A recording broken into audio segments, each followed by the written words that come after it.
Hello all, welcome to Sriram science Hyderabad YouTube channel. నేను మీ Vivek, faculty of history. మనం start చేసిన ఈ తమిళనాడు ఎన్సీఆర్టీస్లో 11th స్టాండర్డ్కి సంబంధించి అన్ని టాపిక్స్ చదువుతున్నాం. అంటే ancient and medieval history and మోడర్న్లో కూడా కొన్ని టాపిక్స్ దీనిలో కవర్ అవ్వడం జరుగుతుంది. అయితే ఇక్కడ మనం నేర్చుకోవాల్సింది ఏంటి అంటే ఇప్పుడు 11th స్టాండర్డ్కి సంబంధించి మనం 4 చాప్టర్స్ మనం కంప్లీట్ చేసేసుకున్నాం ఆల్రెడీ. మీరు ప్లేలిస్ట్లో దానికి సంబంధించిన వీడియోస్ అన్నీ ఉన్నాయి. ఎంతో ఎలాబొరేట్గా చక్కగా డిస్కస్ చేయడం జరిగింది.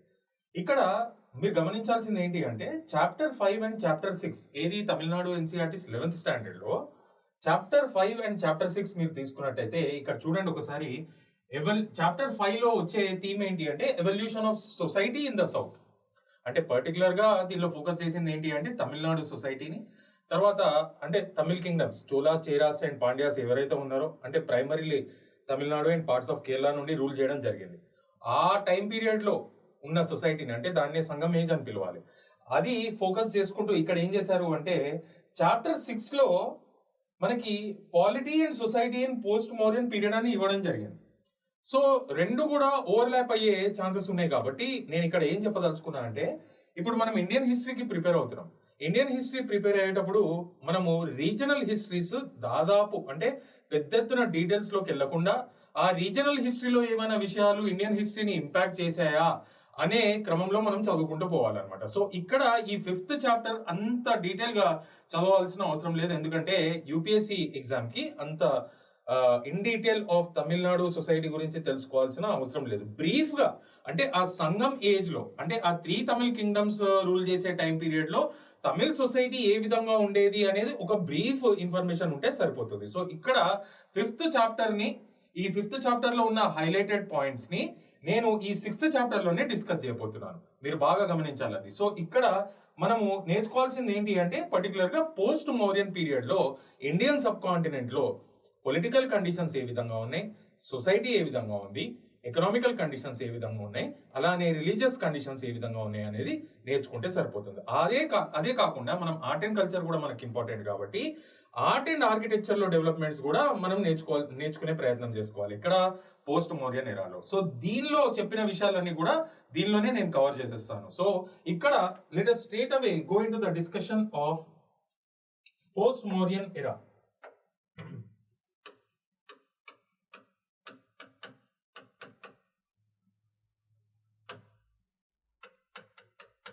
పోస్ట్ మౌర్యన్ ఎరా మనకి ఏ టైం నుండి ఏ టైం పీరియడ్ వరకు అంటే దాదాపు 2nd BC నుండి 3rd సెంచరీ ఏడి వరకు ఒక 500 సంవత్సరాలు టైం పీరియడ్ ని ఇండియన్ హిస్టరీలో మనము ఏమని పిలుచుకోవాలి అంటే పోస్ట్ మౌర్యన్ ఎరా అని పిలుచుకోవాలి.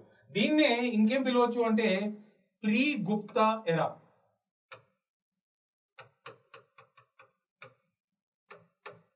అంటే గుప్తా రూల్ ఒక సింగిల్ ఫ్యామిలీ రూల్ అన్నమాట.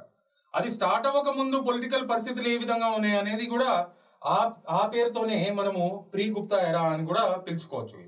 So it is post Mauryan era from 2nd BC to 3rd AD and it can be considered as pre Gupta era also.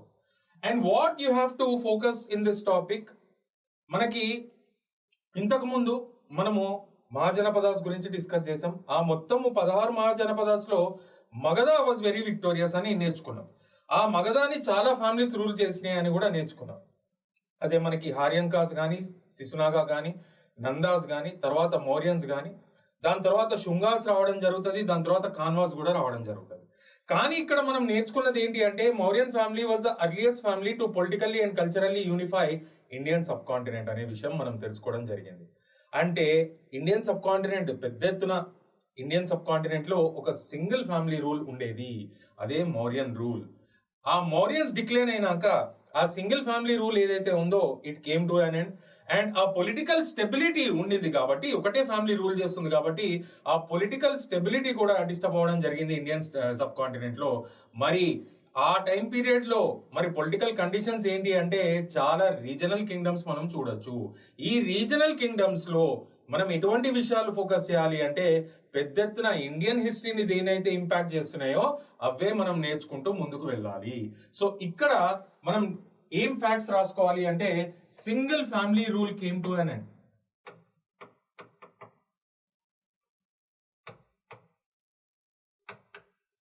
Political stability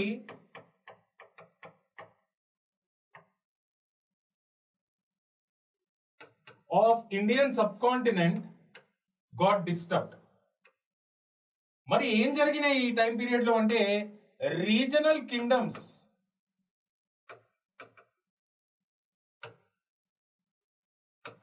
have emerged. మరి ఆ పొలిటికల్ సినారియో ఒకసారి చూడడానికి ప్రయత్నిద్దాము. Political scenario or political conditions.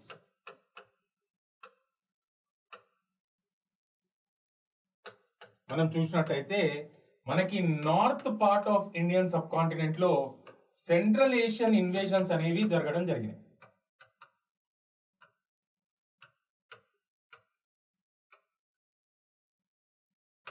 A tribes రావడం జరిగింది ఈ central Asia నుండి అంటే ఇండో గ్రీక్స్. మొట్టమొదట వచ్చిన వాళ్ళు ఎవరు అంటే Indo Greeks.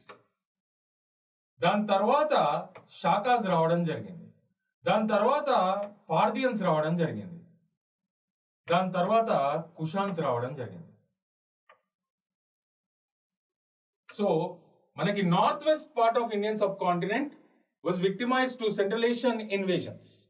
The earliest to come were Indo-Greeks, followed by Shakas, followed by Parthians, and later came Kushans.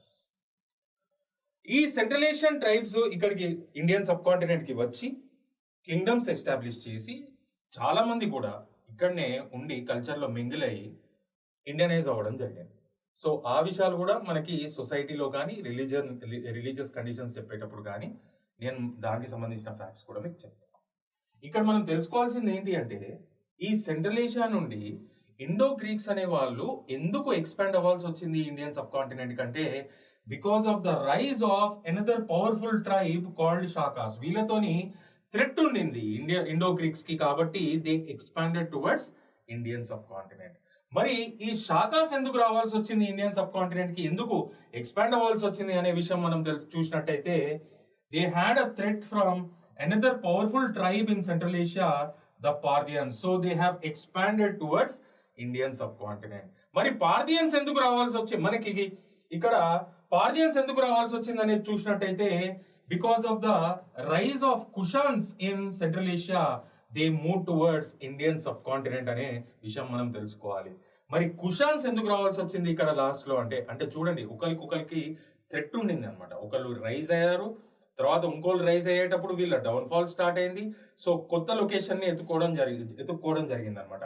అదే ఇక్కడ మనం తెలుసుకోవాల్సిన background.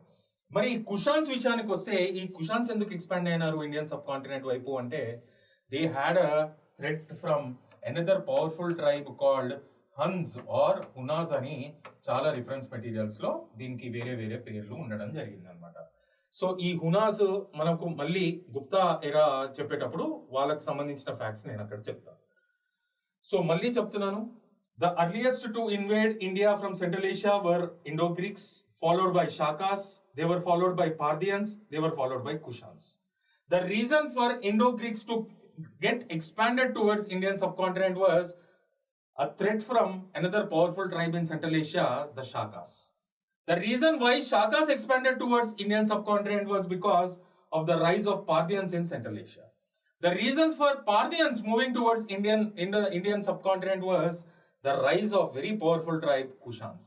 And in a later period, Kushans also moved towards Indian subcontinent because of the rise of Huns or Hunas.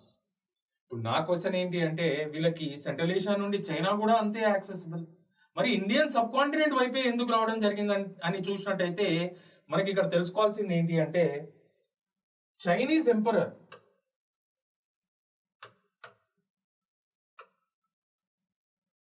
Third century బీసీలో ఆయన పేరు ఏంటి అంటే Shi Huang tea. ఈయన he started the construction of great wall of China. ఎందుకంటే ఈ central Asian tribes తరచుగా China పైన దాడులు చేస్తున్నారు, అక్కడ లా అండ్ ఆర్డర్ ఇష్యూస్ పెద్ద ఎత్తున రావడం జరుగుతున్నాయి, కాబట్టి వాళ్ళని అడ్డుకోవడానికి కట్టిన స్ట్రక్చరే ఈ great wall of China. So దాని కన్స్ట్రక్షన్ ఎప్పుడైతే స్టార్ట్ అయిందో చైనాతోని యాక్సెస్ అనేది కోల్పోవడం జరిగింది ఈ సెంట్రల్ ఏషియన్ ట్రైబ్స్.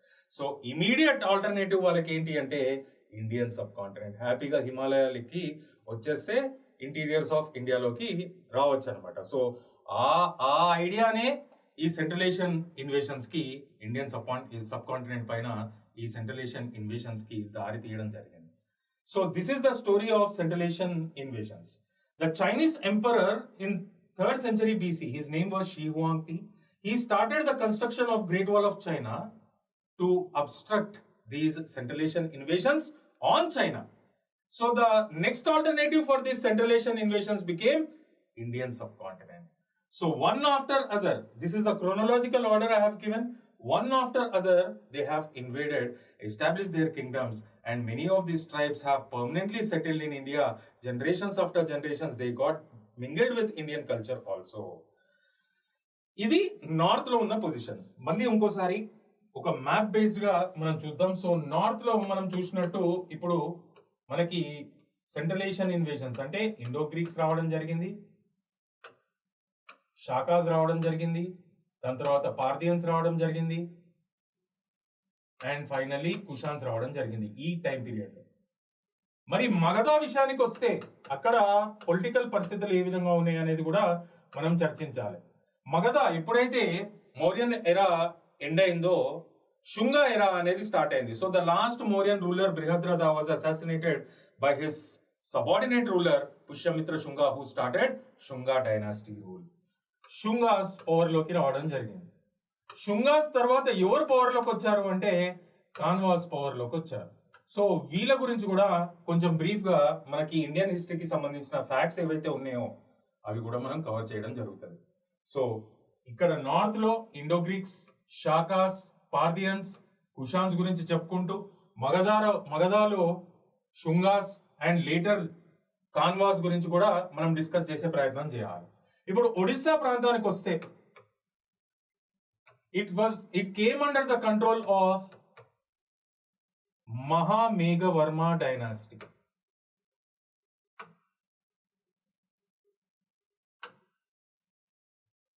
మరి నెక్స్ట్ జాగ్రఫికల్ టెరిటరీ చూడండి, నార్త్ అయింది, మగధ అయింది, ఒడిస్సా అయింది. ఇక్కడ నెక్స్ట్ మనం డిస్కస్ చేయాల్సింది Deccan. Deccan came under the control of Satavahanas. మన ఫస్ట్ తెలుగు రూలర్స్ అని చెప్పుకోవాలి 2 తెలుగు స్టేట్స్ కి కూడా. సో వీళ్ళ గురించి కొన్ని డీటెయిల్స్ మనము ఎక్కువ నేర్చుకునే ప్రయత్నం చేయాలి, ఎందుకంటే తెలుగు ఫ్యామిలీ కాబట్టి. ఇక్కడ మనకి పెనిన్సులర్ ఇండియా అంటే పెనిన్సులర్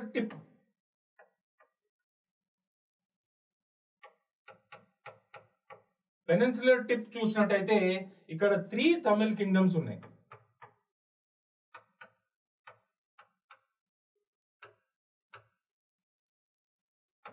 అవేంటి అంటే Cholas, Pandyas and Cheras. So this is the political scenario in Indian subcontinent. In the north, the Central Asian invasions have happened. It was started with Indo-Greeks, followed by Shakas, followed by Parthians, and followed by Kushans.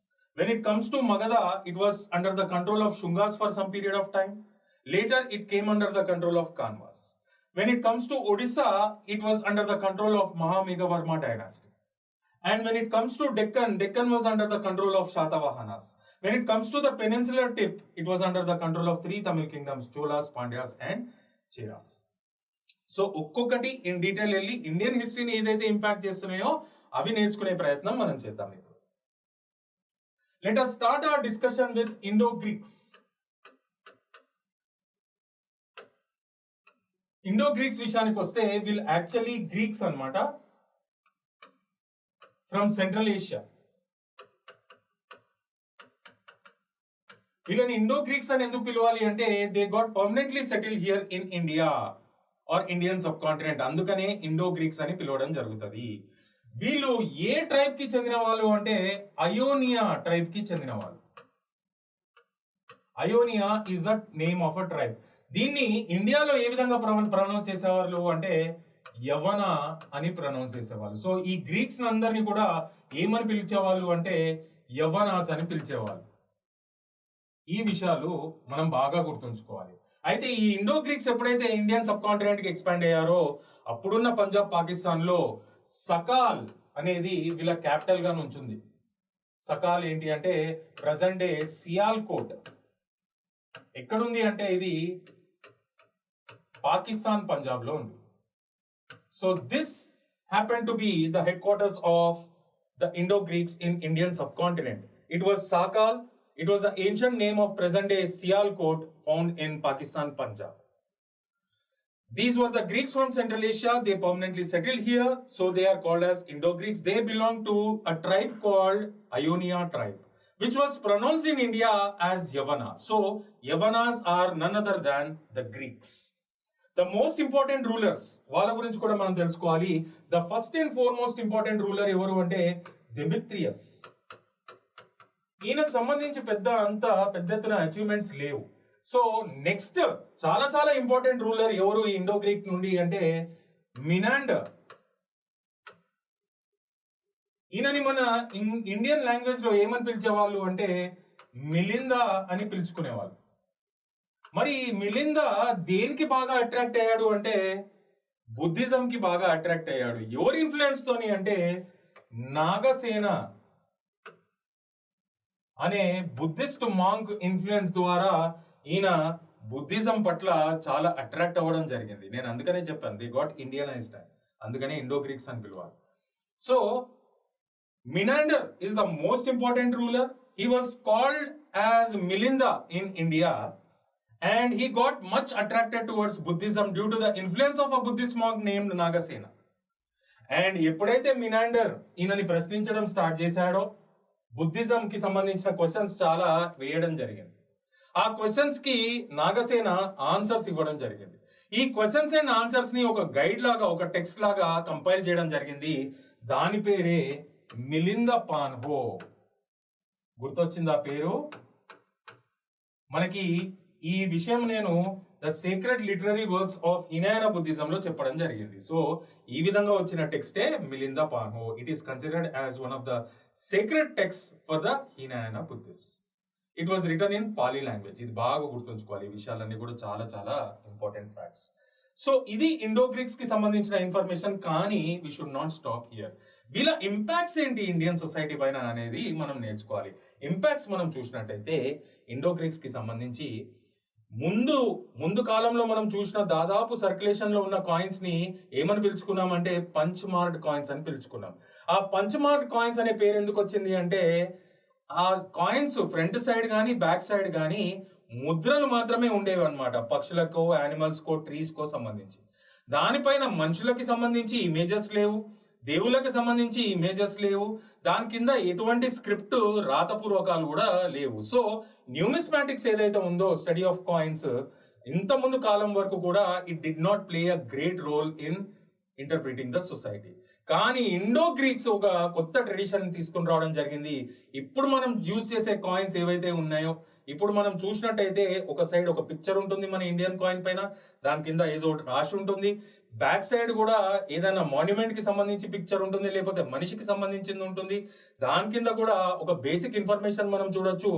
ఈ style of Indian coinage అసలు ఎవరు start చేశారు అంటే Indo Greeks అనే చెప్పొచ్చు. So finally Indian coinage can be trace back to the coinage of the Indo Greeks. ఈ coins ఎవరైతే Indo Greeks ప్రవేశపెట్టారో పెద్ద ఎత్తున తర్వాత కాలం అంతా కూడా ఇదే స్టైల్ ఫాలో అవ్వడం జరిగింది. We can see the images of the rulers or gods or monuments on one side with some script written, and same things can be seen on the other side of the coin. So numismatics ikkad nundi Indo-Greek period nundi numismatics is going to play a very great role in interpreting the society of India. So this is a one major impact of Indo-Greeks on Indian society అని చెప్పాలి. And ఇక్కడ తర్వాత కాలంలో అంటే Indo Greeks తర్వాత వచ్చిన మనుషులు ఎవరు అంటే ఏ ట్రైబ్ అంటే షాకాస్.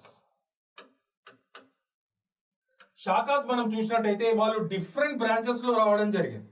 ఆఫ్ఘనిస్తాన్ లో ఒక బ్రాంచ్ సెటిల్ అయింది, పాకిస్తాన్ లో ఒక బ్రాంచ్ సెటిల్ అయింది, మధురాలో ఒక బ్రాంచ్ సెటిల్ అయింది, central India Ujjain Malwa and Gujarat Saurashtra central and western ఇండియాలో కూడా ఒక బ్రాంచ్ సెటిల్ అవ్వడం జరిగింది.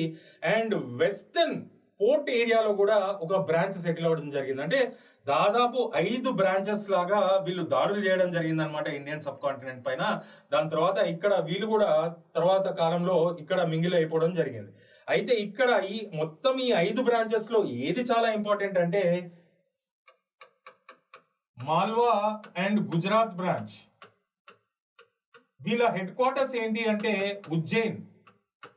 దీన్నే ఉజ్జయిన్ బ్రాంచ్ అని పిలుచుకోవచ్చు. వీళ్ళు ఏ డైనాసిటీకి చెందిన వాళ్ళు అంటే కర్దమాకా డైనాసిటీ.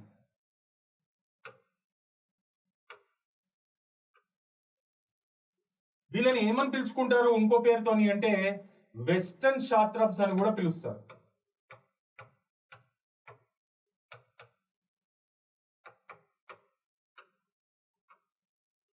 వెస్టర్న్ శాత్రపాస్ అని కూడా పిలుస్తారు. ఇంకో బ్రాంచ్ ఏంటి అంటే వెస్ట్ కోస్ట్ లో సెటిల్ అవ్వడం జరిగింది. హెడ్ క్వార్టర్స్ వచ్చి బారుకచ్చా, గుజరాత్ లో ఉన్న బారుకచ్చా. వీళ్ళని ఏమని పిలవాలి అంటే షహరాట్.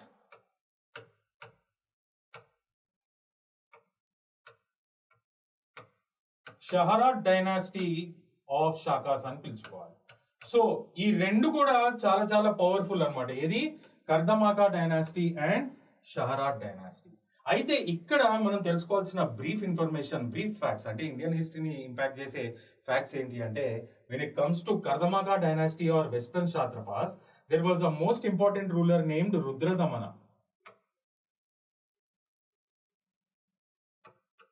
రుద్రదమన ఈయన కాలంలో ఏం చేశాడు అంటే he issued జునాగఢ్ ఇన్స్క్రిప్షన్. ఈ జునాగఢ్ ఎక్కడ ఉంది అంటే గుజరాత్ లో ఉంది. ఈ ఇన్స్క్రిప్షన్ ఏ లాంగ్వేజ్ లో ఇష్యూ చేయడం జరిగింది అంటే సాంస్క్రిట్ లాంగ్వేజ్ లో. ఇప్పటిదాకా మనం చదువుకున్నది పెద్ద ఎత్తున అశోకాకి సంబంధించిన ఇన్స్క్రిప్షన్సే, అవి ప్రాకృత లాంగ్వేజ్ లో రాయడం జరిగింది. కాబట్టి మీరు అర్థం చేసుకోవాల్సిన ఫ్యాక్ట్ ఇక్కడ ఏంటి అంటే this is the earliest Sanskrit inscription issued in Indian history. ఏది అంటే జునాగఢ్ ఇన్స్క్రిప్షన్ ఆఫ్ రుద్రదమన. బాగా గుర్తుంచుకోవాలి ఈ విషయం మీరు. ఇది ఏం చెప్తుంది అంటే రుద్రదమన ఎవరైతే ఉన్నారో రూల్లో ఇక్కడ సౌరా అంటే మనకి జునాగఢ్ ప్రాంతంలో మౌర్యన్ కాలంలో కట్టించిన సుదర్శన ట్యాంక్ ఏదైతే ఉందో అది ఎవరి టైం పీరియడ్ లో కట్టిస్తారు అంటే యాక్చువల్ గా చంద్రగుప్త మౌర్య రూలర్ ఉన్నప్పుడు ఆ సౌరాష్ట్ర రీజన్ కి ప్రొవిన్షియల్ గవర్నర్ గా ఉన్న పుష్యగుప్త ఆర్డర్స్ ఇవ్వడం జరిగిందనమాట. అక్కడ లోకల్ పీపుల్ కి వాటర్ అనేది చాలా కరువులో ఉంది కాబట్టి ఆ వాటర్ నీడ్స్ ని సాటిస్ఫై చేయడానికి ఒక ట్యాంక్, ఒక లేక్ ని కట్టించడం జరిగిందనమాట. దాని పేరే సుదర్శన లేక్. ఇది హిస్టరీ. మరి ఈ సాంస్క్రిట్ ఇన్స్క్రిప్షన్ ఏం చెప్తుంది అంటే రుద్రదమన రూల్ టైం పీరియడ్ లో ఈ సుదర్శన ట్యాంక్ అనేది డ్యామేజ్ అవ్వడం జరిగింది. ఆయన కూడా చాలా పెద్ద ఎత్తున చర్యలు తీసుకోవడం జరిగింది దాన్ని రివైవ్ చేయడానికి. అంటే దీంతో మనకు అర్థమయ్యేది ఏంటి అంటే Shakas also gave importance to the irrigational facilities just like Mauryans. The Sudarshana tank that was build during Chandragupta Maurya's period, it got repaired. అంటే it was repaired in a later period by Rudradaman. ఇది అశోక టైం పీరియడ్ లో కూడా డ్యామేజ్ అవుతుంది. అశోక రివైవ్ చేపిస్తాడు. దాని తర్వాత time period లో Rudradamana rule వచ్చే వరకు ఇది మళ్ళీ ఇంకోసారి డ్యామేజ్ అవ్వడం జరిగింది. అండ్ ఈ ఇన్స్క్రిప్షన్ ప్రొవైడ్ చేసిన ఇన్ఫర్మేషన్ ప్రకారము ఈయన చర్యలు తీసుకుని దాన్ని రిపేర్ చేయించడం కూడా జరిగింది అనమాట. అంటే Shakas also gave importance to the irrigational facilities. So this Junagadh inscription of Rudradaman is the earliest and lengthiest Sanskrit inscription in Indian history. ఈ ఫ్యాక్ట్ మీరు బాగా గుర్తుంచుకోవాలి. ఇంకో విషయం ఏంటి అంటే ఈ షాకాస్ కి సంబంధించి Shakas were the earliest people who introduced Sanskrit as court language.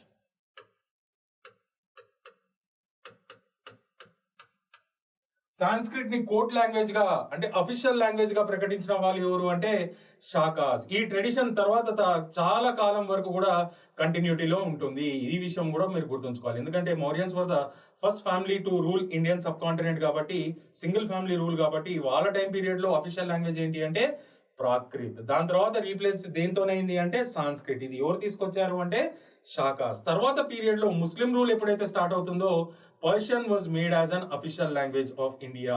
ఎప్పుడైతే బ్రిటిషర్స్ పవర్ ని మొత్తం వాళ్ళ చేతిలో కంట్రోల్లోకి తీసుకున్నారో English was made as official language of India. ఈ క్రోనలాజికల్ ఆర్డర్ కూడా మీరు బాగా గుర్తుంచుకోవాలి. ప్రాకృత్, దాని తర్వాత సాంస్క్రిట్, సాంస్క్రిట్ తర్వాత పర్షియన్, పర్షియన్ తర్వాత ఇంగ్లీష్ అన్నమాట. సో ఇక్కడ మనం ఫ్యాక్ట్స్ ఏం తెలుసుకున్నాము అంటే Junagadh inscription of Rudradaman is the earliest and lengthiest inscription of Indian history. According to the information provided in that inscription, Rudradamana revived the Sudarshana tank which was damaged during his period. It mentions that they have taken utmost care of the irrigational facilities to the people. I think ikkada the second important thing that we need to learn about Shakas were the earliest people to introduce Sanskrit as a court language or official language. Later on, this tradition continued for several years. When it comes to Shaharat dynasty, ikkada Shaharat dynasty gurinchi kuda manamu maatladukovali. ikkada most important ruler evaru ante Nahapana. Tarvata ruler ఎవరైతే వృషభదత్త ఉంటాడో ఈయనని Gautamiputra Satakarni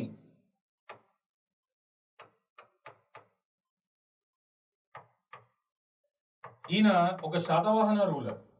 so Gautamiputra Satakarni ఈ వృషభదత్తాన్ని defeat చేసి ఈ ప్రాంతాన్ని తన ఆధీనంలోకి తీసుకోవడం జరిగిందంటే అంటే this Barukachha region went into the control of Shatavahanas in later period when Rishabhadatta was ruling. He was defeated by Shatavahana ruler Gautamiputra Shatakarni. So this region went into the control of Shatavahanas. So ee vishayalu telusukunte this is more than enough. Ikkada next manamu discuss cheyalsindi evaru gurinchi ante Parthians gurinchi.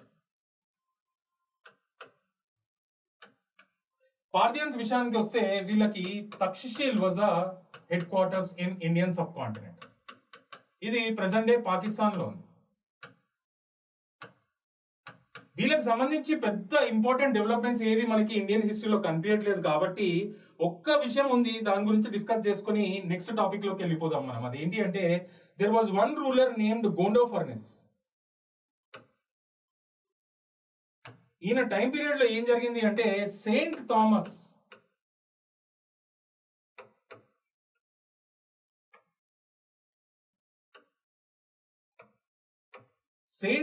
ఎవరైతే ఉన్నారో ఆయన court ని visit చేయడం జరిగింది. ఎవరు Saint Thomas అంటే Jesus Christ గురించి మనందరికీ తెలిసిందే. ఆయనకి ఒక 12 మంది అపోజిల్స్ ఉండేవాళ్ళు, అంటే డిసైపుల్స్. ఎప్పుడైతే జీసస్ ని క్రూసిఫై చేశారో, ఎప్పుడైతే సిలువేయబడ్డాడో దాని తర్వాత ఆయన డిసైపుల్స్ ఎవరైతే ఉన్నారో ఈ 12 మంది different directions of the world కి మైగ్రేట్ అవ్వడం జరిగింది to spread the tenets of Jesus Christ. అంటే డాక్టరిన్స్ ని, ఆయన చెప్పిన ప్రీచింగ్స్ ని అందరి దగ్గరికి, వరల్డ్ అందరికి తెలిసే విధంగా ఉండాలి అని చెప్పి వీళ్ళు 12 మంది రకరకాల ప్రాంతాల్లోకి వెళ్ళడం జరిగింది. ఆ జర్నీలోనే సెయింట్ థామస్ అనే ఒక డిసైపుల్, ఎవరైతే జీసస్ క్రైస్ట్ కి డిసైపుల్ గా ఉన్నారో ఆయన గోండోఫర్నిస్ కోర్ట్ ని విజిట్ చేయడం జరిగింది. దీన్ని మినహాయిస్తే వీళ్ళకి సంబంధించి పెద్ద డెవలప్మెంట్స్ లేవు కాబట్టి మీ టైంని కూడా ఎక్కువ వేస్ట్ చేసుకోకండి వీళ్ళ గురించి చదివే ప్రయత్నంలో.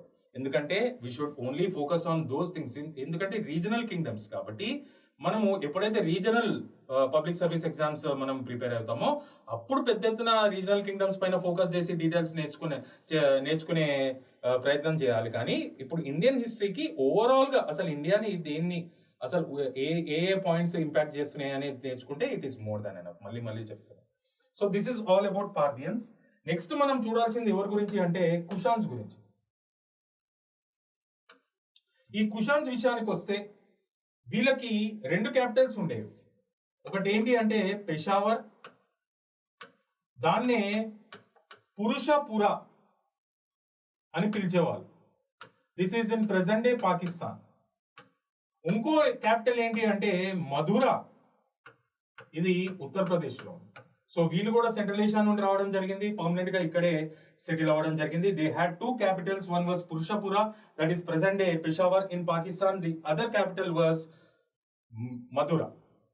The most important rulers were Kujala Kadphises. దాని తర్వాత విమా కట్ఫైసెస్,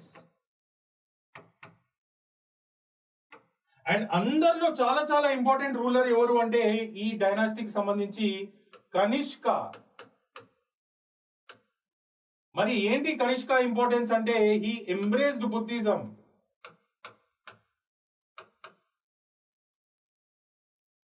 and he served as the president for the 4th Buddhist council. మీకు గుర్తున్నట్టయితే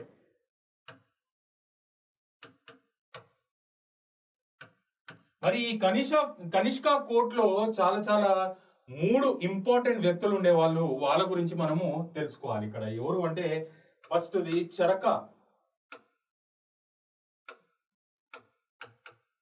ఈయన కంపైల్ చేసిన టెక్స్ట్ ఏంటి అంటే చరక సంహిత.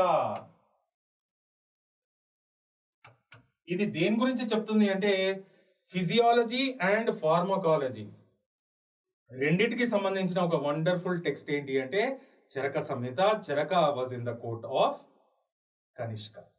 చాలా చాలా గుర్తుంచుకోవాలి ఈ విషయాలు. నెక్స్ట్ మనం ఎవరి గురించి డిస్కస్ చేయాలి ఈయన కోర్టులో అంటే వసుమిత్ర. వసుమిత్ర గురించి కూడా మనం ఇంతకు ముందు డిస్కస్ చేసాము. ఆయన he served as a chairperson for the 4th Buddhist council. మరి వసుమిత్ర యొక్క అచీవ్మెంట్ ఏంటి అంటే ఈ compiled Mahavibhashya in Sanskrit. This is on Buddhism.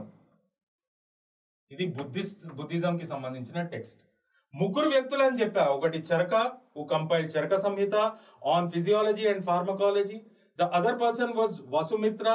He was a Buddhist and he served as a chairperson for the 4th Buddhist Council and he compiled Mahavibhasha on Buddhism. The third and most important is Ashwagosha. Ashwagosha ఎవరు అంటే he served as vice chairperson to the 4th Buddhist Council. He was also in the court of Kanishka.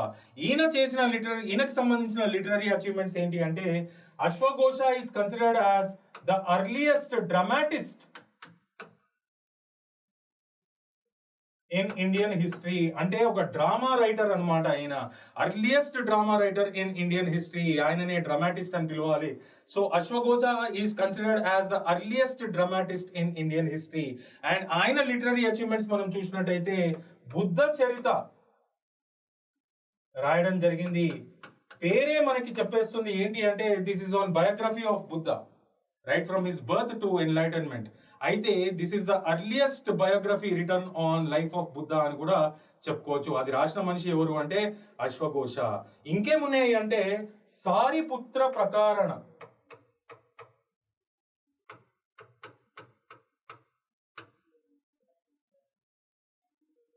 This is the first drama written in Indian history. So the earliest dramatist కాబట్టి ఆయన రాసిన first drama book ఏంటి అంటే Sariputra Prakarana. This is also on Buddhism. So ఇంకో literary achievement ఏంటి అంటే ఆయనకు సంబంధించి Buddha Charita. This is considered as the earliest biography written on life of Buddha. ఆ 2 ఘనతలు కూడా ఈయనకే చెందుతాయి. He is considered as the earliest dramatist in Indian history. So this is about Kanishka's period. Kanishka embraced Buddhism. నేను మళ్ళీ ఇంకోసారి చెప్తున్నా. The Kushans have come from Central Asia. They had 2 capitals. One was Peshawar, which was considered as Purushapura in ancient period. It is in present day Pakistan. The other headquarters was Mathura in Uttar Pradesh. Very vast kingdom they had. The important rulers were Kujala Khatpaises, Vima Khatpaises, and the most important ruler of this dynasty was Kanishka. We all know that he embraced Buddhism and he served as the president to the 4th Buddhist Council at Kundalavan in Kashmir. దాని outcome కూడా చూసాం. అక్కడే మనకి split అవుతుంది Buddhism, Hinayana Buddhism and Mahayana బుద్ధిజంలోకి. ఆ విషయాలన్నీ కూడా ఎలాబరేట్ గా డిస్కస్ చేయడం జరిగింది. There were 3 important people in his court: Charaka, Vasumitra and Ashwagosha. Charaka is credited for the compilation of Charaka Samhita, a wonderful text written in Sanskrit language on pharmacology and physiology. When it comes to Vasumitra, he had written Mahavibhasha on Buddhism, and this person served as the chairperson to the 4th Buddhist Council. And when it comes to Ashwagosha, he is considered as the earliest dramatist in Indian history, and the earliest drama that was written was Sariputra Prakarana on Buddhism in Sanskrit language. He also wrote Buddha Charita, which is considered as the earliest biography on life of Buddha. So this is all about the importance of Kushans. Next మనము తెలుసుకోవాల్సిన విషయం ఏంటి అంటే ఇక్కడ శుంగాస్ గురించి మాట్లాడుకోవాలి. శుంగాస్ అసలు founder ఎవరు అంటే Pushyamitra Shunga.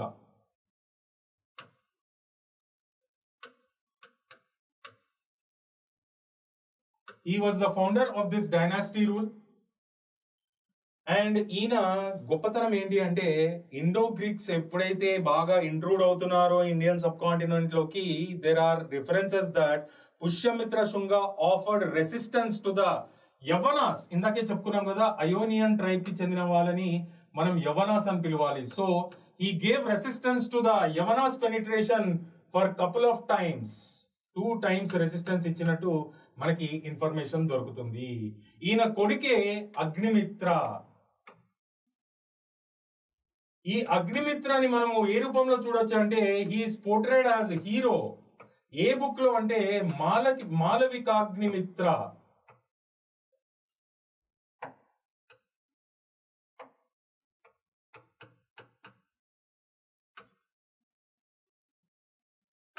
మాలవికాగ్నిమిత్రలో he's portrayed as hero. ఇది ఎవరు రాశారు అంటే కాళిదాస, చాలా చాలా popular scholar.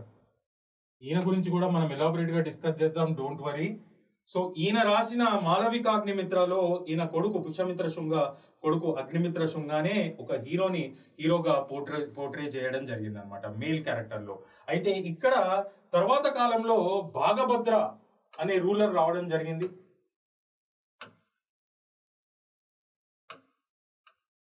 Bhagabhadra time period లో ఒక గ్రీక్ అంబాసిడర్ ఈయన కోర్ట్ ని విజిట్ చేయడం జరిగింది, ఈ ప్రాంతాన్ని విజిట్ చేయడం జరిగింది. ఆయన పేరు ఏంటంటే హిలియోడోరస్.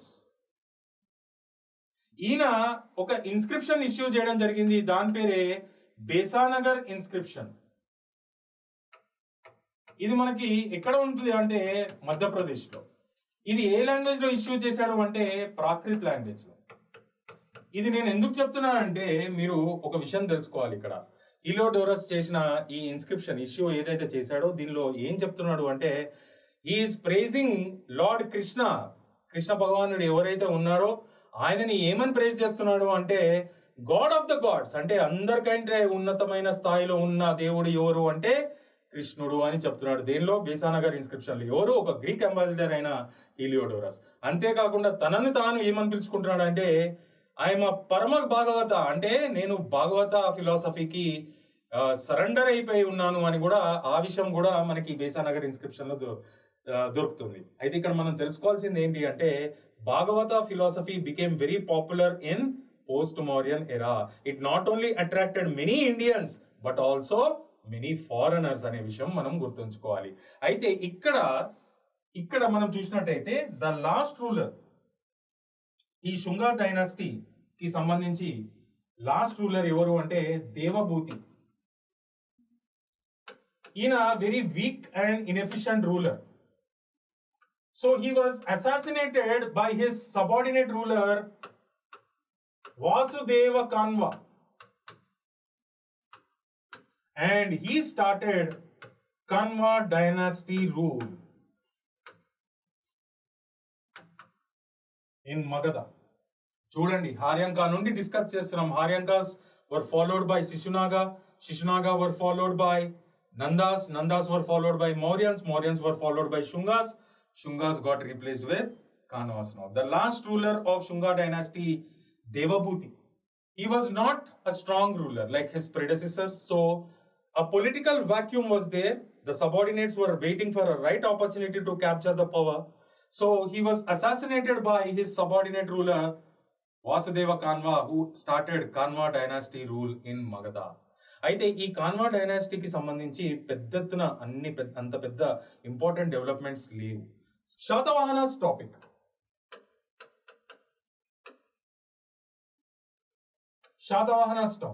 ఈ శాతవాహనాస్ ఏ ప్రాంతాన్ని రూల్ చేశారు అంటే పెద్ద ఎత్తున Deccan came under the control of Satavahanas. They are the first Telugu rulers when it comes to the both Telugu states.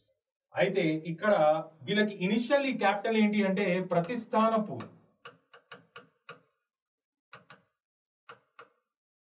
ఇది ఏంటి అంటే present day Python reason in Maharashtra, Aurangabad దగ్గరలో ఉంటుంది ఇది. So this was the earliest capital of Satavahanas. Later capital was shifted to Amaravati in Andhra Pradesh. దాన్ని ఏమని పిలిచేవాళ్ళు అంటే ధాన్య కటక అని పిలిచేవాళ్ళు. Later, the capital was shifted to Dhanyakataka, which is nothing but present day Amravati in Andhra Pradesh. Mari Veela political history koste, the first independent ruler of Shatavahana kingdom was Sri Mukha. Dan tarvata ఈయన brother Krishna or Kanha rule లోకి రావడం జరిగింది.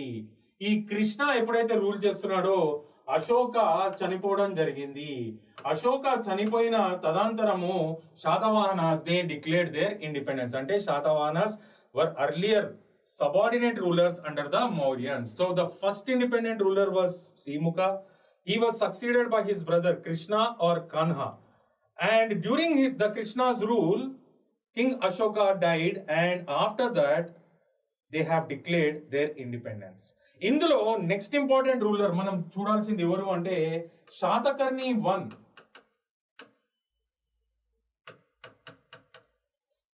ఈయన wife ఎవరు అంటే queen Naganika. ఆమె ఒక inscription issue చేయడం జరిగింది. దాని పేరే నానాఘాట్ ఇన్స్క్రిప్షన్. ఇది ఏ లాంగ్వేజ్ లో ఉంది అంటే ప్రాకృత్ లాంగ్వేజ్ లో ఉంది. This inscription is glorifying the achievements of her husband. Queen Naganika, the wife of Shatakarni I, issued Nanaghat inscription. Nanaghat is a place in Maharashtra. It was issued in Prakrit language.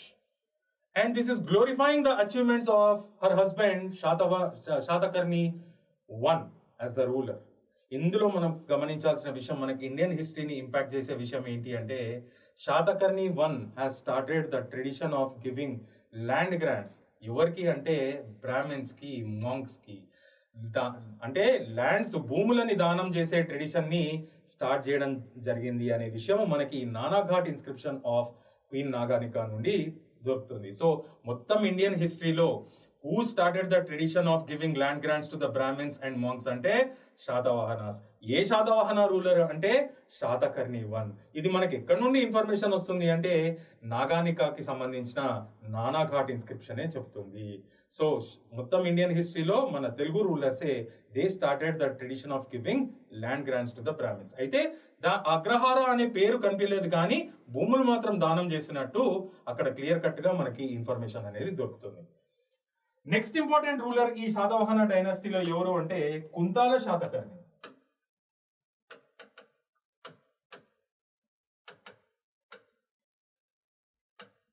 మరి ఈయనకు సంబంధించిన great achievements ఏంటి అంటే జాగ్రత్తగా వినాలి. Jain literature ఏం చెప్తుంది అంటే ఈ ఉజ్జయిన్ బ్రాంచ్ ఆఫ్ శాకాస్ ఎవరైతే ఉన్నారో కొంతకాలము చాలా అగ్రెసివ్ అయిపోయారు అనమాట, చాలా వైలెంట్ అయిపోయారు. వాళ్ళతోని ఆ చుట్టుపక్కల పరిసరాల్లో చాలా విపరీతమైన లా అండ్ ఆర్డర్ ఇష్యూస్ ఏర్పడడం జరిగినాయి. And they were unchallenged for many years. వాళ్ళని ఎవరు ఎదిరించేటో వాళ్ళే లేరంట. అటువంటి టైం పీరియడ్లో ఆంధ్రదేశానికి సంబంధించిన ఒక రూలర్ దండయాత్ర చేసి ఉజ్జయిన్ పైన వాళ్ళ పొగరుని కానీ వాళ్ళ అథారిటీని కానీ భూమికి అంకితం చేయడం జరిగింది అని జైన్ లిటరేచర్ చెప్తుంది. See, according to the Jain literature, the Ujjain branch of Shakas became very aggressive and violent, and this led to many law and order issues in that region, and they were unchallenged for many years. In that context, a ruler from Andhra Desha, this information is coming from Jain literature. A ruler from Andhra Desha has invaded Ujjain and suppressed the authority of these Shakas to the ground. And ఆ ruler ఎప్పుడైతే శాకాస్ ని defeat చేశాడో ఉజ్జయిన్ లో, he had adopted the title Vikramaditya. For the first time in Indian హిస్టరీలో మొత్తం మీద మనం చూసినట్టయితే దాదాపు ఒక 14 మంది రాజులు ఈ టైటిల్ ని అడాప్ట్ చేసుకున్నారు. కానీ మొట్టమొదటిగా అడాప్ట్ చేసుకుంది ఎవరు అంటే ఒక తెలుగు రూలర్ అనే మనము భావించాలి. It was none other than Kuntala Satakarni. అసలు కుంతాల శాతకర్ణియా కాదా మనకి ఎట్లా తెలుస్తుంది? జైన్ లిటరేచర్ చెప్తుంది.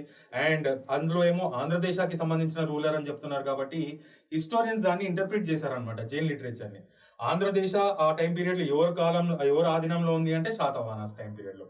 మరి దండయాత్ర చేసి ఉజ్జయిన్లో ఉన్న శాకాస్ని ఓడగొట్టినప్పుడు ఆ శాతవాహన రూలర్ ఎవరు అంటే Kuntala Shatakarni. So, according to the historians, Kuntala Shatakarni was the earliest ruler in Indian history to adopt this title Vikramaditya after defeating the Shakas of Ujjain.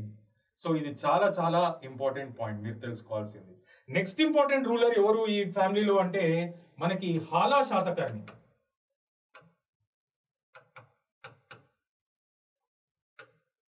ఈయన గొప్ప రాజే కాదు, చాలా అకంప్లిష్ స్కాలర్ కూడా. ఈయన కంపైల్ చేసిన text ఏంటి అంటే గాథా సప్తసది. దీన్ని ఏ లాంగ్వేజ్ లో ఇష్యూ చేశారు అంటే ప్రాకృత్ లాంగ్వేజ్ లో రాయడం జరిగింది. ఇది ఏంటి అంటే ఒరిజినల్ గా it is compilation of 700 literary works, అంటే 700 లిటరరీ వర్క్స్ అన్ని కలుపుకుంటేనే ఒక గాథా సప్తసది. దీన్ని కంపైల్ చేసిన వాళ్ళు ఒరిజినల్ గా ఎవరు అంటే more than 300 poets and poetesses, male poets and female poets ఇద్దరు కలిసి రాసిన ఒక దాదాపు 700 లిటరరీ వర్క్స్ ఏవైతే ఉన్నాయో వాటన్నిటిని తీసుకొచ్చి అనాలిసిస్ చేసి ఆర్గనైజ్ చేసి ఒక బుక్ రూపంలో కంపైల్ చేయడం జరిగింది. ఆ ఘనత ఎవరికి చెందుతుంది అంటే హాలా శాతకర్ణికే చెందడం జరుగుతుంది. సో అంత అద్భుతమైన స్కాలర్ అనమాట ఈయన. నెక్స్ట్ ఇంపార్టెంట్ రూలర్ ఇక్కడ ఎవరు అంటే గౌతమి పుత్ర శాతకర్ణి. ఈయన పేరు పైన సినిమా కూడా రావడం జరిగింది.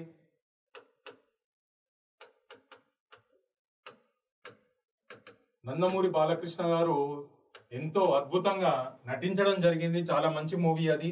సో ఇక్కడ గౌతమి పుత్ర శాతకర్ణి గురించి తెలుసుకోవాల్సింది ఏంటి అంటే వాళ్ళ మదర్ గౌతమి బాలాశ్రీ ఎవరైతే ఉందో ఆమె తన కొడుకు యొక్క గ్రేట్నెస్ విక్టరీస్ ని గ్లోరిఫై చేస్తూ ఒక ఇన్స్క్రిప్షన్ ఇవ్వడం జరిగింది.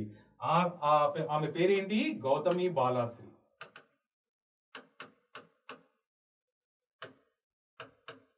ఆమె ఇష్యూ చేసిన ఇన్స్క్రిప్షన్ ఏంటి? నాసిక్ ఇన్స్క్రిప్షన్.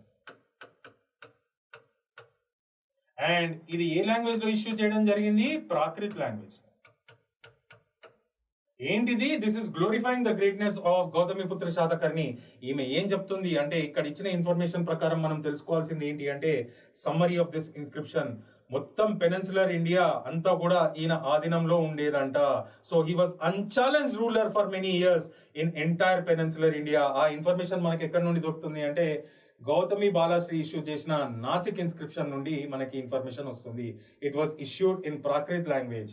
అయితే ఇక్కడ ఇంకో విషయం మనం తెలుసుకోవాల్సింది ఏంటి అంటే ఈయన పేరు చూడండి, అంటే మదర్ పేరుని ఒక ప్రిఫిక్స్ గా పెట్టుకోవడం జరిగింది.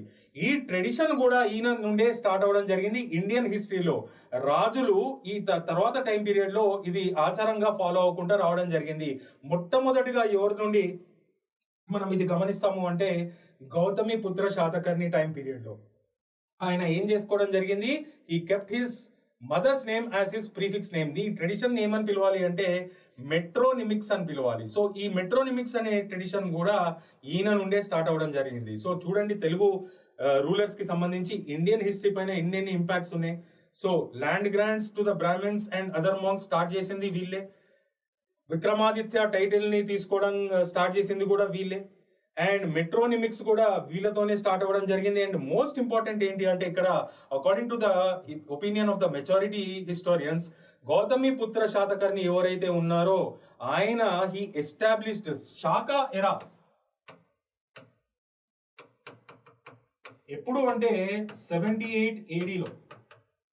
ఇది majority opinion of the historians. దీనిపైన కూడా చాలా థియరీస్ ఉన్నాయి, శాకా ఎరా ఎవరో ఎస్టాబ్లిష్ చేశారనేది. కానీ దాదాపు హిస్టోరియన్స్ ఏం నమ్ముతున్నారు అనేది నేను చెప్తున్నాను. సో హీ ఎస్టాబ్లిష్డ్ శాకా ఎరా. అంటే శాకా ఎరా అని ఎందుకు పిలుచుకోవాలి దీన్ని అంటే అప్పుడున్న శాకాస్ యొక్క మొత్తం పవర్ ని కంప్లీట్ గా సప్రెస్ చేసిన రాజుగా ఈయనని భావిస్తారు. ఇది ఏ కాలంలో జరిగిన విషయం అంటే 78 BC. అందుకనే దీన్ని బిగినింగ్ పీరియడ్ ఆఫ్ శాకా క్యాలెండర్ గా తీసుకోవడం జరుగుతుంది. శాకా calendar is the official calendar of Indian government. ఇప్పుడు కూడా మనకి యూపీఎస్సీ నోటిఫికేషన్స్ కానీ మీ రిక్రూట్మెంట్స్ కూడా కానీ అన్ని కూడా ఈ శాకా ఎరా ప్రకారమే జరుగుతాయి. అంటే 78 years బ్యాక్ ఉంటుంది అనమాట మనకి యూపీఎస్సీ నోటిఫికేషన్ మీరు చూసుకోండి, గెజెట్ లో ఆ విధంగానే ఉంటుంది. సో శాకా ఎరా ప్రకారం ఈ ఇయర్ లో వచ్చింది అనేది కూడా అక్కడ బ్రాకెట్స్ లో రాసి ఉంటుంది మీరు బాగా గమనిస్తే. సో ఈ ట్రెడిషన్ ని కూడా స్టార్ట్ చేసింది ఎవరు అంటే గౌతమిపుత్ర శాతకర్ణి. చూడండి ఎన్ని విషయాలు ఉన్నాయి. నెక్స్ట్ ఇంపార్టెంట్ రూలర్ ఎవరు అంటే ఈ డైనాస్టీకి సంబంధించి యజ్ఞశ్రీ శాతకర్ణి.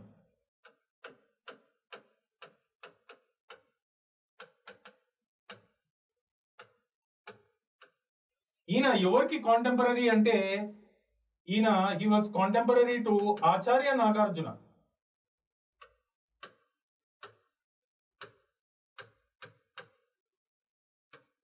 ఈయన మనందరికీ తెలిసిందే మహాయాన బుద్ధిజం యొక్క ఫౌండర్ అని కూడా మనం ప్రీవియస్ క్లాసెస్ లో ఆల్రెడీ డిస్కస్ చేసాం. ఈ resided in Nagarjunakonda and it is the birthplace of Mahayana Buddhism. So Acharya Nagarjuna was contemporary to Yagnashri Shatakarni. అయితే ఈయనకు ఒక లెటర్ రాయడం జరిగింది అనమాట, డిస్పాచ్ అనమాట. దాన్ని ఏమని పిలుచుకోవాలి అంటే సుహృ లేఖ అని పిలుస్తారు. Was issued in Sanskrit. And ఈ పత్రంలో ఈయన ఏం చెప్పాడు అంటే he shared his experiences on Buddhism with the ruler Yajnashri Satakarni. ఈ విషయంని మీరు బాగా గుర్తుంచుకోవాలి. So these are all important facts related to Satavahanas. మరి లాస్ట్ రూలర్ ఎవరు ఈ డైనాస్టీకి సంబంధించి అంటే Pulomavi IV is the last ruler.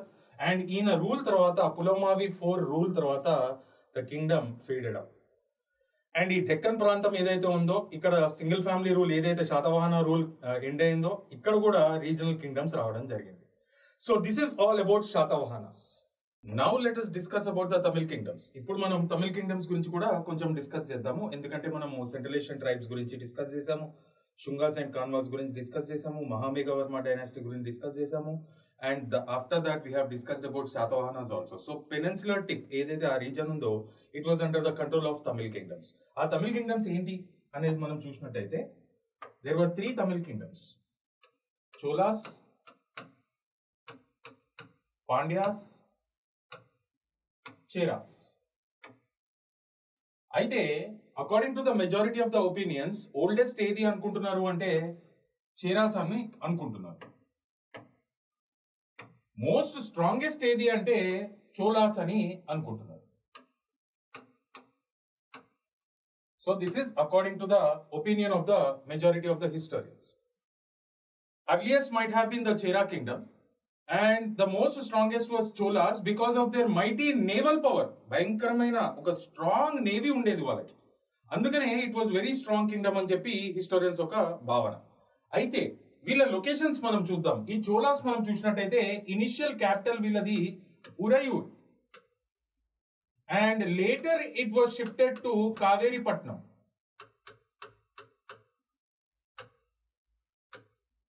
మరి పాండ్యాస్ విషయానికి వస్తే మదురై వాజ్ ద క్యాపిటల్. మరి చేరాస్ విషయానికి వస్తే Karur was the capital. So ఈ ప్రాంతాలన్నీ కూడా all these regions are in present day Tamil Nadu. However Cheras have controlled the some parts of Kerala also. కేరళకి సంబంధించిన కొన్ని భాగాలు వీళ్ళ పాలనలో ఉండేవి అన్నమాట. సో ఈ ప్రాంతాలన్నీ కూడా తమిళనాడులో ఉండేవి. So Uraiyur was the initial capital of Cholas. మొట్టమొదటి క్యాపిటల్ ఏంటి అంటే Uraiyur. Later it got shifted to Kaveripatnam. తర్వాత కావేరిపట్నంకి షిఫ్ట్ చేయడం జరిగింది. పాండ్యాస్ క్యాపిటల్ ఏంటి అంటే మదురై అండ్ చేరాస్ క్యాపిటల్ ఏంటి అంటే కరూర్. మోస్ట్ ఇంపార్టెంట్ రూలర్స్ గురించి కూడా ఒక బ్రీఫ్ ఇన్ఫర్మేషన్ మనం తెలుసుకోవాలి. చోలాస్ కి సంబంధించి the most important ruler was Karikala Chola.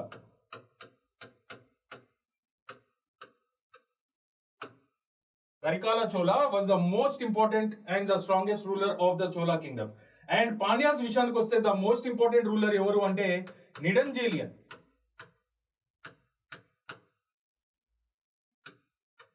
నిడంజేలియన్ was the most strongest ruler of Pandya kingdom. And Cheras విషయానికి వస్తే Senguttuvan was the most important ruler of Chera kingdom or Chera dynasty rule. So మనం లొకేషన్స్ తెలుసుకున్నాము, most important rulers తెలుసుకున్నాము, earliest ఏంటి, strongest ఏంటి అనే విషయాలు కూడా తెలుసుకోవడం జరిగింది. కాబట్టి ఇప్పుడు మనము ఇక్కడ డిస్కస్ చేసే టాపిక్ ఏంటి అంటే the age of this Tamil kingdoms. అంటే ఆ తమిళ్ కింగ్డమ్స్ రూల్ చేసిన కాలాన్ని ఏమని పిలవాలి అంటే సంగం ఏజ్ అని పిలవాలి. మీరు ప్రీవియస్ ఇయర్ ప్రిలిమినరీ క్వశ్చన్స్ చూడండి, రిపీటెడ్ గా ఈ సంగం ఏజ్ కానీ సంగం లిటరేచర్ పైన కానీ రిపీటెడ్ గా క్వశ్చన్స్ వస్తూనే ఉన్నాయి. సో దీనిపైన కూడా ఒక నాలెడ్జ్ అనేది మనం సేకరించాలి. నేను ముందు కూడా చెప్పా, తమిళనాడు ఎన్సీఆర్టీస్ కాబట్టి రీజనల్ తమిళ్ హిస్టరీ పైన బాగా ఫోకస్ చేసి చెప్పడం జరిగింది ఈ చాప్టర్స్ లో. కానీ మనం యూపీఎస్సీకి ప్రిపేర్ అవుతున్నాం కాబట్టి స్టేట్ పిఎస్సి తమిళనాడు ఎగ్జామ్స్ కి మన ప్రైమరీ ఫోకస్ కాదు. కాబట్టి మనకు ఇండియన్ హిస్టరీకి సంబంధించి ఏవైతే ఈ తమిళ్ కింగ్డమ్స్ కాలంలో డెవలప్మెంట్స్ ఇంపాక్ట్ అవుతున్నాయో అవి మాత్రమే మనం ఫోకస్ చేసి ముందుకెళ్దాం. సో మీరు బాగా కోఆపరేట్ చేయాలి. ఇక్కడ let us now briefly discuss about Sangam age. అసలు ఈ పేరు ఎట్లా వచ్చింది? వాట్ ఈస్ సంగం అంటే ఇట్ ఈస్ అ కాన్ఫరెన్స్. ఎవరు అటెండ్ అయిన కాన్ఫరెన్స్ అంటే Tamil poets, Tamil scholars.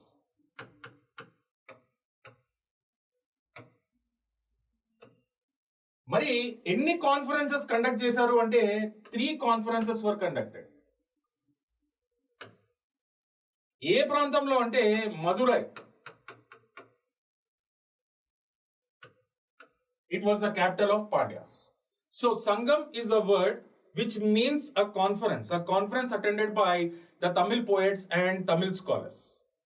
So poets కానీ స్కాలర్స్ కానీ ఏదైనా కాన్ఫరెన్స్ అటెండ్ అయితే అవుట్కమ్ ఏముంటుంది అనేది ఎక్స్ప్లిసిట్ గా మీకు చెప్పాల్సిన అవసరం లేదు. సో తమిళ్ కి సంబంధించిన మ్యాసివ్ లిటరరీ వర్క్స్ అనేవి ఈ కాన్ఫరెన్సెస్ ద్వారా డెవలప్ అవడం జరిగింది. సో ఇవి మనకి ప్రిలిమినరీకి చాలా చాలా ఇంపార్టెంట్. ఈ 3 కాన్ఫరెన్స్లు కూడా ఎక్కడ జరిగినాయి అంటే మదురైలో జరగడం జరిగింది. ఈ మదురై ఏంటి అంటే the capital of Pandya. So Pandya Kingdom అనేది ఈ తమిళ్ లిటరరీ వర్క్స్ కానీ డెవలప్మెంట్ కి కానీ చాలా కాంట్రిబ్యూట్ చేసిందని కూడా మనము గుర్తించాలి. అయితే వీటి పేర్లు ఏంటి అంటే ఇక్కడ first conference was called as Thalai Sangam,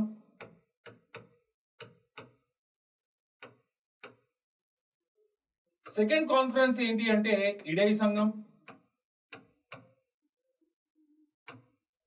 and third conference ఏంటి అంటే కడై సంఘం. ఈ పేర్లు కూడా మీరు గుర్తుంచుకోవాలి. అయితే ఇక్కడ నేను చెప్పే అడిషనల్ ఇన్ఫర్మేషన్ ఏంటి అంటే ఈ ఫస్ట్ కాన్ఫరెన్స్ ఏదైతే ఉందో దీన్ని మైథలాజికల్ గా భావించాలి. ఎందుకంటే వాళ్ళ లిటరరీ వర్క్స్ ప్రకారం ఏం తెలుస్తుంది అంటే మనకి it was attended by gods also అని చెప్పి. So it is completely mythological. మనం పెద్ద ఫోకస్ చేయాల్సిన అవసరం లేదు. మనకి ఎగ్జామ్ కి సంబంధించి హిస్టారికల్ ఈవెంట్స్ మనకి కావాలి కాబట్టి second and third conferences were historical. And literary works ఏవైతే ఇక్కడ డెవలప్ అయినాయో ఆ ఇంపార్టెంట్ లిటరరీ వర్క్స్ మనం బాగా ఫోకస్ చేసి చదవాలి. ఇప్పుడు మనము సెకండ్ కాన్ఫరెన్స్ మనం చూసినట్టయితే ఇడై సంఘం ఏదైతే ఉందో ఈ ఇడై సంఘంలో చాలా ఇంపార్టెంట్ డెవలప్మెంట్ జరిగింది. ఇప్పుడు ఏ లిటరేచర్ డెవలప్ అవ్వాలన్నా బేసిక్ రూల్ కానీ బేసిక్ ఫండమెంటల్ బుక్ ఏది ఉండాలి? మన తెలుగు తీసుకోండి, లేకపోతే take it English or Hindi లే లీజియా. For the development of any literary work we need a grammar text. So అదే ఆ అవుట్కమ్ మనము ఈ కాన్ఫరెన్స్ లో చూడొచ్చు. ఇడే సంఘంలో Tamil grammar text was compiled. దాని పేరు ఏంటి అంటే తోల్కప్పియం.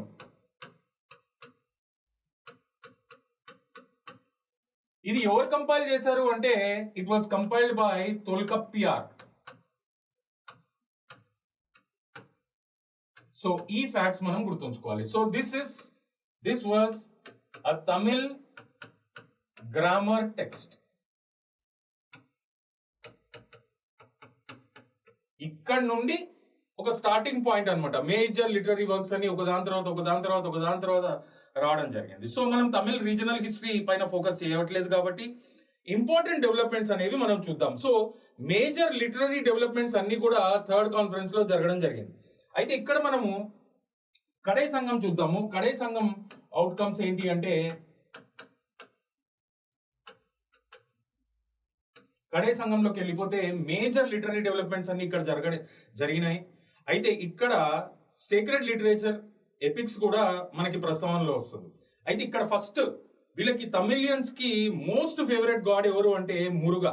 ఆయనను ఉద్దేశించుకుని రాసిన బుక్కే తిరుమురుగా రుప్పదై.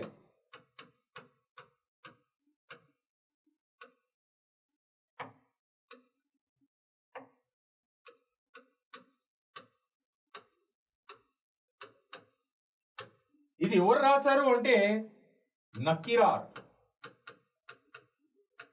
ఈ పేరు గుర్తుంచుకోండి, ఎందుకంటే రిఫరెన్స్ మెటీరియల్స్ లో డిఫరెంట్ నేమ్స్ అంటే ప్రిఫిక్స్ లో కానీ సఫిక్స్ లో కానీ కనిపిస్తాయి కాబట్టి మనము ఈజీగా స్మార్ట్ వర్క్ తో ముందుకెళ్ళిపోవాలి. కాబట్టి జస్ట్ ఈ పేరు గుర్తుంచుకునే ప్రయత్నం చేయండి. So Tirumurugarruppadai was based on the most favourite God.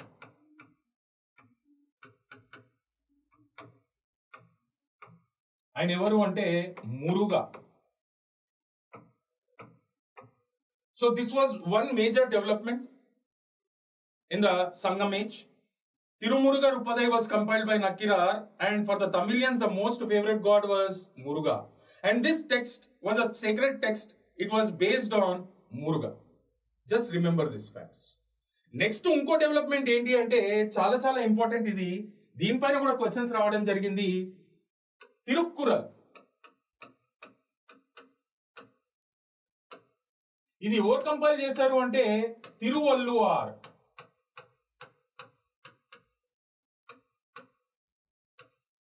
ఇది ఏదైనా గాడ్ కి సంబంధించింది కాదు, కానీ ఇది ఏం నేర్పిస్తుంది మనకి అంటే it is explaining the moral values. Moral values ని ఎక్స్ప్లెయిన్ చేస్తుంది ఈ టెక్స్ట్ అనేది. మరి ఈ టెక్స్ట్ ని ఎన్ని భాగాలుగా విడగొట్టచ్చు అంటే it can be divided into 3 parts. మరి ఆ 3 parts దేని గురించి ప్రస్తావిస్తున్నాయి అంటే ఫస్ట్ ఏంటి అంటే virtue, second wealth, third the love. దీన్ని 3 భాగాలుగా విడగొట్టచ్చు. అండ్ ఈ భాగాలన్నీ కూడా దేనికి సంబంధించిన కాన్సెప్ట్స్ ని డిస్కస్ చేస్తున్నాయి అంటే ఒక సొసైటీ ఏ విధంగా ఉండాలి, ఒక ఎకానమీ ఏ విధంగా ఉండాలి, ఒక పాలిటీ ఏ విధంగా ఉండాలి, అండ్ స్టేట్ క్రాఫ్ట్ అంటే ఒక పబ్లిక్ అడ్మినిస్ట్రేషన్ అనేది ఏ విధంగా ఉండాలనేది కూడా డిస్కస్ చేయడం జరుగుతుంది. చాలా వండర్ఫుల్ టెక్స్ట్ ఇది. సో దీనిపైన మనకి పక్కాగా క్వశ్చన్స్ వచ్చే అవకాశాలు చాలా ఉన్నాయి. వస్తే మంచిది, రాకపోతే ఫ్యూచర్ లో ఎప్పుడైనా రావచ్చు, గుర్తుంచుకోండి. అందుకని ఈ కాన్సెప్ట్ నేను కొంచెం ఎలాబరేట్ చేసి చెప్పాను. తిరువల్లువార్ అనే మనిషి తిరుక్కురల్ అనే టెక్స్ట్ రాయడం జరిగింది. And this text completely deals with the moral values. And it can be divided into 3 parts. First part deals with virtue, the second one deals with wealth, and third one deals with love. And it encompasses all the concepts that are related to society, economy, polity, and statecraft, that is public administration. ఇది ఎంత wonderful text అంటే దీని యూనివర్సాలిటీని మనం మెచ్చుకోవాలంటే ఇది ఎవరైనా refer చేసి చదవచ్చు, తమిళియన్సే కాదు. దీన్ని చాలా భాషల్లోకి ట్రాన్స్లేట్ చేయడం కూడా జరిగింది. అండ్ ఇక్కడ ఇంకో విషయం మనం తెలుసుకోవాల్సింది ఏంటి అంటే ఇది ఒక మతానికి కానీ ఒక ఫెయిత్ కి కానీ సంబంధించింది కాదు. It is a secular test అనేది కూడా మీరు గుర్తుంచుకోవాలి. So that is the importance of Thirukkural. And ఇక్కడ మనకి సీక్రెట్ టెక్స్ట్ గురించి చూసాము. అండ్ వీళ్ళకి సంబంధించిన మారల్ వాల్యూస్ అంటే ఒక సాయిల్ కి సంబంధించిన, తమిళ్ సాయిల్ కి సంబంధించిన మారల్ వాల్యూస్ ఏ విధంగా ఉండాలనేది కూడా ఒక టెక్స్ట్ లో మనం చూసాము. అండ్ ఈ లిటరరీ డెవలప్మెంట్స్ లో భాగంగానే ఎపిక్స్ కూడా రాయడం జరిగింది. అందులో ఇంపార్టెంట్ ఎపిక్స్ ఏంటి అంటే ఇంపార్టెంట్ తమిళ్ ఎపిక్స్.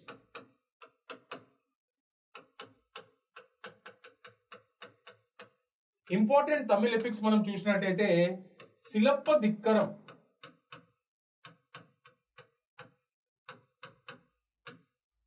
అనేది చాలా ఇంపార్టెంట్ తమిళ్ ఎపిక్. ఇది ఎవరు రాశారు అంటే ఇలాంగో అడిగల్.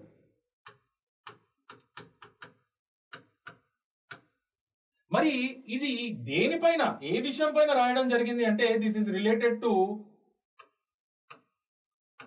Goddess of చేస్టిటీ. ఆమె ఎవరు అంటే కణక్కి. ఆమె యొక్క లైఫ్ గురించి దీనిలో ప్రస్తావన ఉంది.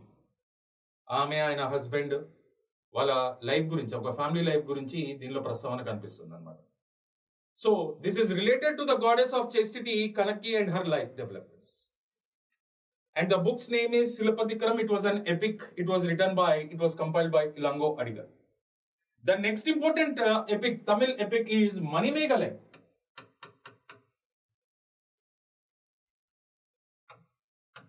ఇది ఎవరు కంపైల్ చేశారు అంటే సీతలై సీతనార్. తమిళ్ లాంగ్వేజ్ కానీ మలయాళం లాంగ్వేజ్ కానీ చాలా టంగ్ ట్విస్టర్స్ ఉంటాయి, చాలా టఫ్ లాంగ్వేజెస్. కాబట్టి మీరు ఏదైనా ప్రీఫిక్స్ కానీ సఫిక్స్ కానీ మీరు చూసి అదొక ఫోటోగ్రాఫిక్ మెమరీగా మీరు మైండ్లో పెట్టుకుంటే ప్రిలిమినరీకి అది చాలా చాలా సరిపోతుంది. So Manimekalai was compiled by Seethalai Sathanar and this was a Buddhist epic.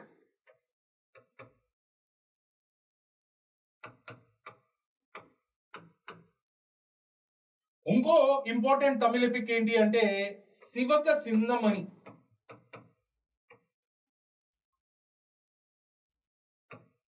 మరి ఇది కంపైల్ చేసింది ఎవరు అంటే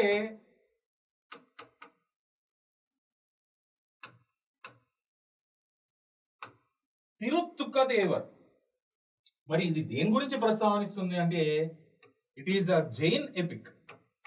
అంటే మనకి ఇక్కడ తెలుసుకోవాల్సిన విషయం ఏంటి అంటే ఈ డిస్టింక్టివ్ గా ఉన్న ఈ తమిళ్ సొసైటీ ఏది ఉందో దానిలోకి హెటరోడాక్స్ మూవ్మెంట్స్ కూడా పెనిట్రేట్ అయినాయి. అదే వాటిని శ్రమణ మూవ్మెంట్స్ అని పిలుచుకోవాలి.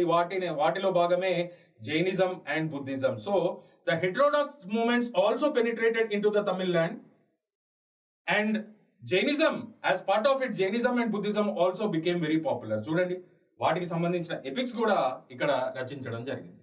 So this is about the Sangam literature. అయితే ఇక్కడ we should not stop here. Tamil society గురించి కూడా కొంచెం మనం తెలుసుకుందాం. వీళ్ళు ఇచ్చిన ఇన్ఫర్మేషన్ అంత డెప్త్ అవసరం లేదు. మనం యూపీఎస్సీకి సంబంధించి అంటే ఇండియాకి సంబంధించి ఎగ్జామ్ రాస్తున్నాం కాబట్టి జస్ట్ ఒక బ్రీఫ్ అండర్స్టాండింగ్. ఎందుకంటే ముందు నుండి కూడా ఈ పెనిన్సులర్ టిప్ ఏదైతే ఉందో ఒక డిస్టింక్టివ్ పొలిటికల్ యూనిట్ గా, ఒక సొసైటీగా మనం చూస్తూ ఉన్నాం మౌర్యన్ కాలం నుండి కూడా. సో అందుకనే మనము ఒక బ్రీఫ్ ఇన్ఫర్మేషన్ అనేది తెచ్చుకోవడానికి ట్రై చేయాలి దీనిపైన. అయితే ఈ తమిళ్ సొసైటీ ఏదైతే ఉందో వరల్డ్లో అన్ని సొసైటీస్ లాగానే ఇది కూడా ఒక పేట్రియార్కియల్ సొసైటీ. అండ్ ఇక్కడ క్యాస్ట్ సిస్టమ్ కూడా ఉండేది, సోషల్ ఈవిల్స్ కూడా కనిపించేది. అండ్ ఇక్కడ మనం చూసినట్టయితే విడోడ్ ఉమెన్ అంటే విధవలు ఎవరైతే ఉంటారో ఆడవాళ్ళు, వాళ్ళ జుట్టుని తీసేసే వాళ్ళు అనమాట. They had to shave their hair. That was a common practice. ఇంకోటి ఇక్కడ తమిళ్ బ్రాహ్మణ్స్ విషయానికి వస్తే ఇక్కడ మనకు కనిపించే దాఖలాలు ఏంటంటే they use to consume non vegetarian and alcohol also.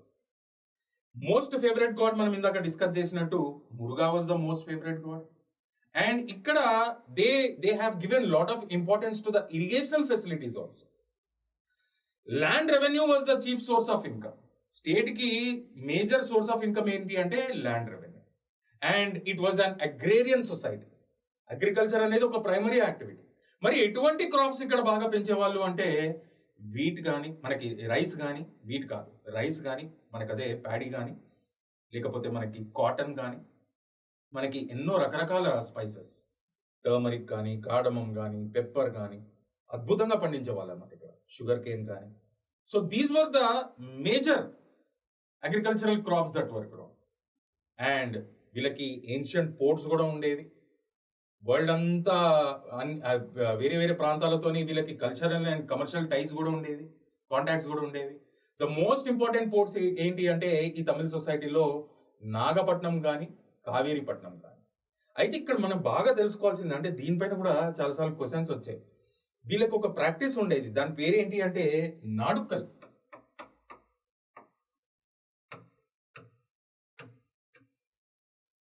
నాడుక్కల్ అనేది ఏం ప్రాక్టీస్ అంటే అది ఒక హీరో ప్రతిరూపం కట్టడం అనమాట, ఒక స్టాచ్యూ కట్టడం.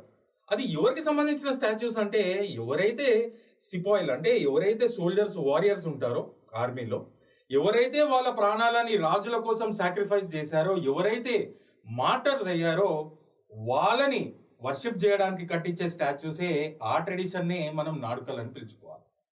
సో ఇది బాగా కామన్గా చూడొచ్చు అనమాట. అంటే వాళ్ళు ఎంత వీరాభిమానులు రాజుల కోసం కానీ, వాళ్ళ సాయిల్ కోసం కానీ అనే విషయం కూడా మనకి ఇక్కడ తెలుస్తుంది. Nadukal is a practice where people used to erect the stone-made statues of the warriors who martyred their lives for the sake of their rulers. బాగా గుర్తుంచుకోవాలి. So this is all about Tamil society. ఇప్పుడు మనం post మోరియన్ ఎరాలో ఉన్నాం కాబట్టి ఓవరాల్గా ఇప్పుడు మనకి different units పైన డిస్కషన్ అనేది మనకి అయిపోయింది. ఓవరాల్గా ఈ పోస్ట్ మోరియన్ ఎరాలో మనకి రిలీజియస్ డెవలప్మెంట్స్ అనేది ఏంటి అనేది చూద్దాం. Religious conditions.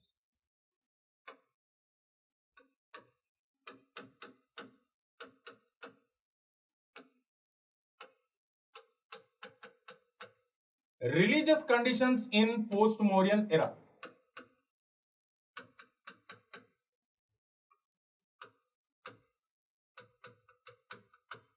ఈ రిలీజన్ విషయానికి వస్తే 3 మేజర్ డెవలప్మెంట్స్ మనం చూడొచ్చు ఈ పోస్ట్ మోరియన్ ఎరాలో.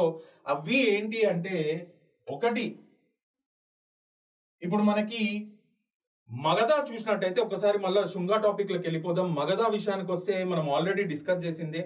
ఆ మగధలో మౌర్యన్ ఫ్యామిలీ రూల్ చేసేది. లాస్ట్ రూలర్ ఎవరైతే ఉన్నాడో బృహద్రథ, ఆయన చాలా వీక్ రూలర్ కాబట్టి ఆయన సబార్డినేట్ రూలర్ అయిన Pushyamitra Shunga he came to power by assassinating him. The last ruler Brihadratha was assassinated by his subordinate ruler Pushyamitra Shunga. మరి ఈ పుష్యమిత్ర శుంగా ఎవరు అంటే ఒక బ్రాహ్మిన్ రూలర్. ఎప్పుడైతే ఆయన పవర్ లోకి రావడం జరిగిందో వేదిక్ రిలీజన్ అనేది మళ్ళీ రివైవ్ అవ్వడం జరిగింది. మరి ఇది ముందు నుండి ఉంది కదా, రివైవ్ అవ్వడం ఏంటి అంటే, కొంతకాలం వరకు వేదిక్ రిలీజన్ అనేది సొసైటీలో దాని ఇంపార్టెన్స్ కోల్పోయింది. ఎందుకంటే because of the popularity of the Shramana movements, particularly Jainism and Buddhism. అది ఆల్రెడీ మనం డిస్కస్ చేసింది. సో దాన్ని దీనికి ఇంటర్లింక్ చేయాలి. సో అప్పటిదాకా ఇంపార్టెన్స్ కోల్పోయిన వేదిక్ రిలీజన్ ఏదైతే ఉందో, పుష్యమిత్ర శుంగా ఎప్పుడైతే పవర్ లోకి రావడం జరిగిందో ఆ వేదిక్ రిలీజన్ మళ్ళీ ఇంకోసారి రివైవ్ అవ్వడం జరిగింది. This is one major development. సెకండ్ది మీకు బాగా గుర్తున్నట్టయితే, నేను ఇదే శుంగా డైనాసిటీలో భాగభద్ర గురించి డిస్కస్ చేయడం జరిగింది. ఒక రూలర్, ఆయన టైం పీరియడ్లో హీలియోడోరస్ అనే మనిషి, ఒక గ్రీక్ అంబాసిడర్ రావడం జరిగింది. He issued Besnagar inscription in Prakrit language. ఆయన దానిలో ఏం చెప్పాడు? Is praising Shri Krishna as god of the gods. And ఆయన ఏం అడ్రస్ చేసుకుంటున్నాడు అంటే, ఐఎమ్ పరమ భాగవత అని చెప్పుకుంటున్నాడు. అంటే is the greatest disciple of god Sri Krishna అని చెప్పుకుంటున్నాడు. అంటే ఇక్కడ మనం తెలుసుకోవాల్సింది ఏంటి అంటే, Bhagavata philosophy became very popular.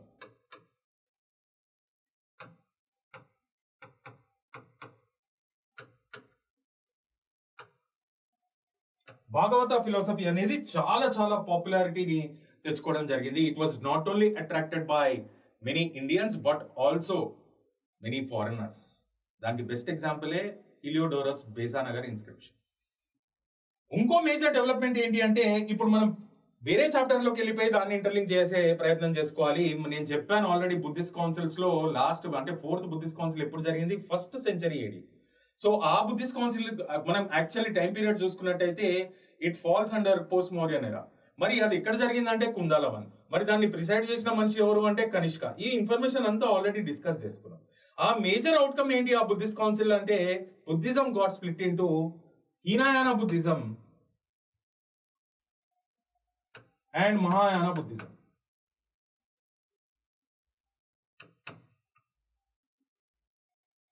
అంటే people started to worship to the idols of Buddha from here onwards. These are all important religious developments that could be seen particularly during post-Mauryan era. మనం ఇప్పుడు ఎకానమీ గురించి కూడా కొన్ని విషయాలు తెలుసుకుందాం. మనం పొలిటికల్ హిస్టరీ ఎలాబరేట్ గా డిస్కషన్ అయిపోయింది. సంఘం ఏజ్, సంఘం లిటరేచర్ గురించి డిస్కషన్ అయిపోయింది. ఇప్పుడు రిలీజియస్ డెవలప్మెంట్స్ గురించి డిస్కషన్ అయిపోయింది. ఎకనామికల్ డెవలప్మెంట్స్ అంటే economic conditions in post Mauryan ఎరా చూసుకుందాం.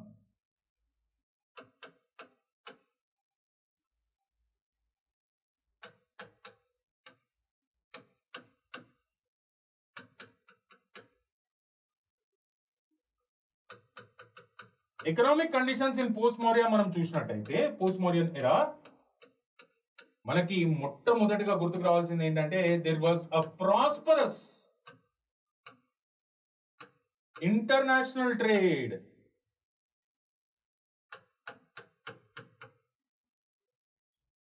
ఎంతో అద్భుతమైన ఇంటర్నేషనల్ ట్రేడ్ ఫ్లరిష్ అవ్వడం జరిగింది ఆ టైం పీరియడ్ లో పర్టికులర్లీ ఎవరితోనంటే రోమన్ ఎంపైర్ తో.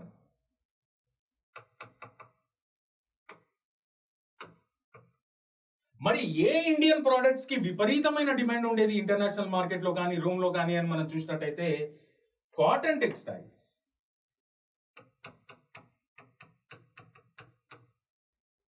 స్పైసెస్ అండ్ పర్ల్స్, వీటికి విపరీతమైన బాగా డిమాండ్ ఉండేది. మరి ఇవి ఏ రాజ్యాల నుండి బాగా వెళ్ళేవి అంటే శాతవాహన కింగ్డమ్, చోలాస్, పాండ్యాస్, చేరా కింగ్డమ్స్ నుండి బాగా వెళ్ళాయి. అంటే సౌత్ ఇండియన్ ట్రేడ్ విపరీతంగా ఉండేది ఆ టైం పీరియడ్ లో ఏన్షియంట్ పోర్ట్స్ ద్వారా. కాటన్ టెక్స్టైల్స్ విషయానికి వస్తే mostly they were exported from Satavahana ports and Chola ports.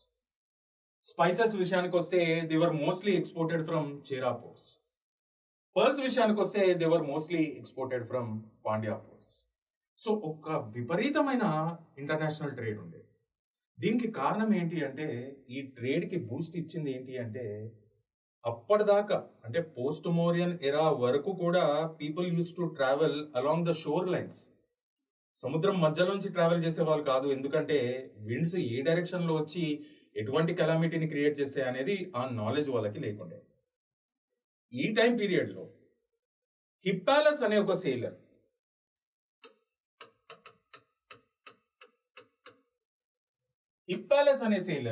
ఆయన డైరెక్షన్ ఆఫ్ మాన్సూన్ విండ్స్ ని కనుక్కోవడం జరిగింది. ఇది వరల్డ్ అంతా రివీల్ అయినప్పుడు people started to sale in the mid oceans. అప్పుడు సముద్రం మధ్యలోంచి ట్రావెల్ చేయడం స్టార్ట్ చేశారు. And it saved lot of time, lot of money also, and they started to mint more money. ఇదొక కారణం, discovery of direction of monsoon winds. అందుకనే ఈ prosperous international trade ఉంది. అప్పటిదాకా లేని సముద్రం మధ్యలో ట్రావెల్ ఈ డైరెక్షన్ ఆఫ్ మాన్సూన్ విండ్స్ ఎప్పుడైతే కనుక్కోవడం జరిగిందో అప్పటి నుండి స్టార్ట్ అవ్వడం జరిగింది అన్నమాట. అండ్ ఇంకో రీజన్ ఏంటి అంటే మన కాటన్ టెక్స్టైల్స్ కి ఇంటర్నేషనల్ మార్కెట్ లో ఏ విధంగా అయితే డిమాండ్ ఉందో Chinese silk also had a great demand in the international market, particularly in Roman empire. మరి అది ఆ చైనీస్ ప్రోడక్ట్స్ ఎక్కడ నుండి వెళ్ళేవి అంటే త్రూ సెంట్రల్ ఏషియా. దాన్ని silk route. Original silk route ఏంటి చైనాకి యూరోప్ కి మధ్యలో అంటే it passed through central Asia. మరి ఈ సెంట్రల్ ఏషియా అంతా కూడా ఆ టైం పీరియడ్ లో it was inhabited by many barbaric tribes. ఒక చాలా భయంకరమైన ట్రైబ్స్ ఉండేవాళ్ళు. They use to disturb the traders and travellers. అందుకని ఒక ఆల్టర్నేటివ్ సిల్క్ రూట్ ని కనుక్కోవడం జరిగింది. అది ఏంటి అంటే ఇండియా నుండి పాస్ అవుతాయి ఆ సిల్క్ ప్రోడక్ట్స్ కూడా. దీని మూలంగా ఏం జరిగిందంటే Indians became mediators in this silk trade and this also gave Boost to the India's international trade, particularly with the Rome, and merchants also started to get more and more money. So ఇవి మనకి చాలా చాలా important economic developments. మరి దీనికి సంబంధించిన references అంటే ఇండియాకి సంబంధించి ఇంత అద్భుతమైన ఇంటర్నేషనల్ ట్రేడ్ ఉండేది పోస్ట్ మోరియన్ పీరియడ్ లో. అదొక లైట్ హౌస్ లాగా, ఒక పవర్ హౌస్ లాగా నుంచుంది వరల్డ్ ట్రేడ్ లో అని మనకి ఆ రిఫరెన్సెస్ మనకి ఏ టెక్స్ట్ నుండి తెలుస్తుంది అంటే ఇక్కడ రెండు పేర్లు నేను చెప్తాను, ఇవి కూడా బాగా గుర్తుంచుకోవాలి. ఆ టెక్స్ట్ ఏంటి అంటే which have got references of prosperous international trade, అంటే డైరెక్ట్ గానో ఇండైరెక్ట్ గానో అవి చెప్పడం జరిగింది. అవి ఏంటి అంటే పెరిప్లస్ ఆఫ్ ఎరిత్రియా.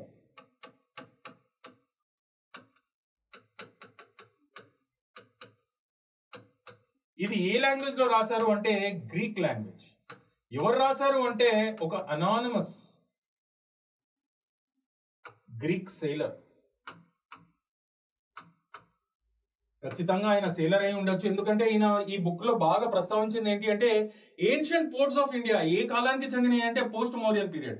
మరి ఏ దేశంలో ఉన్న పోర్ట్స్ విపరీతంగా ఉంటే దానికి అది దేనికి నిదర్శనం అంటే ట్రేడ్ విపరీతంగా ఉంది ఈ దేశానికి వేరే దేశాలతోని అనే కదా. సో ఈ Periplus of Eritrea it has got references of many ancient ports. Definitely the person who had written this might have been a sailor. It was written in a Greek language and the name of the sailor is not known. Andukani I have written that as anonymous Greek sailor. This is one text that has got reference of international trade directly or indirectly. Second enti ante natural history. ఇది ఏ language లో రాశారు అంటే Latin language లో. ఎవరు రాశారు అంటే it was written by Pliny. And it has got a direct reference of international trade with India. ఆయన ఏం చెప్తున్నాడు ఆ రోమన్ ఎంపరర్ కి అంటే, రాజా మీరు ఇమీడియట్ గా ఇంటర్నేషనల్ ట్రేడ్ మనకి ఏదైతే ఇండియాతో ట్రేడ్ చేస్తున్నామో ఇమీడియట్ గా ఆపేయండి. మనకి ఇక్కడ కరెన్సీ అనేది డెఫిసిట్ లో పడిపోతుంది, గోల్డ్ రిజర్వ్స్ డెఫిసిట్ లో పడిపోతుంది. ఎందుకంటే ఇండియా నుండి ప్రోడక్ట్స్ విపరీతంగా రోమ్ లోకి రావడం జరుగుతుంది. ఇండియా ఒక సర్ప్లస్ ఎకానమీగా వెళ్తుంది అండ్ రోమ్ ఏమో ట్రేడ్ డెఫిసిట్ లోకి పడుతుంది. సో మీరు కొంతకాలం వరకు ఇది ఇమీడియట్ గా ఈ ట్రేడ్ ని ఆపేయండి అని కూడా ఒక డైరెక్ట్ ఎవిడెన్స్ మనకి దొరుకుతుంది. So this also proves that India had a very brisk trade particularly with the Rome. And ఇక్కడ మనము రిలీజియస్ డెవలప్మెంట్స్ మాట్లాడుకున్నాం, ఎకనామికల్ కండిషన్స్ గురించి మాట్లాడుకున్నాం. కాబట్టి లాస్ట్ ఒక అద్భుతమైన డెవలప్మెంట్ దీనిలో ఏంటి అంటే ఆర్ట్ అండ్ ఆర్కిటెక్చర్ గురించి కూడా మనం మాట్లాడుకోవాలి. Art and architecture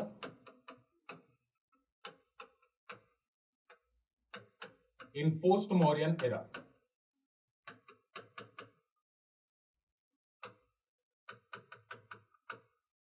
art and architecture చూసినట్టయితే ఇక్కడ కూడా ఒక అద్భుతమైన డెవలప్మెంట్ జరిగాయి. అది ఏంటి అంటే 3 schools of art got developed. School of art అని ఎందుకు పిలుస్తారు అంటే they have got their own set of traditions and customs and practices. ఇక్కడ ఒక్కొక్క ప్రాంతంలో ఏదైనా స్కల్ప్చర్ ని కట్టాలన్నా, ఏదైనా నిర్మాణాన్ని నిర్మించాలన్నా ఒక సెట్ ఆఫ్ రూల్స్ ఉంటాయి, వాళ్ళకి ఒక సెట్ ఆఫ్ కస్టమ్స్, ఒక ఆచారాలు ఉంటాయి అనమాట, ప్రాక్టీసెస్ ఉంటాయి. అది ప్రాంతానికి మారుతూ ఉంటది. ఆ విధంగానే 3 schools of art have got develop during this period. అవి ఏంటి అంటే గాంధారా స్కూల్ ఆఫ్ ఆర్ట్ ఒకటి,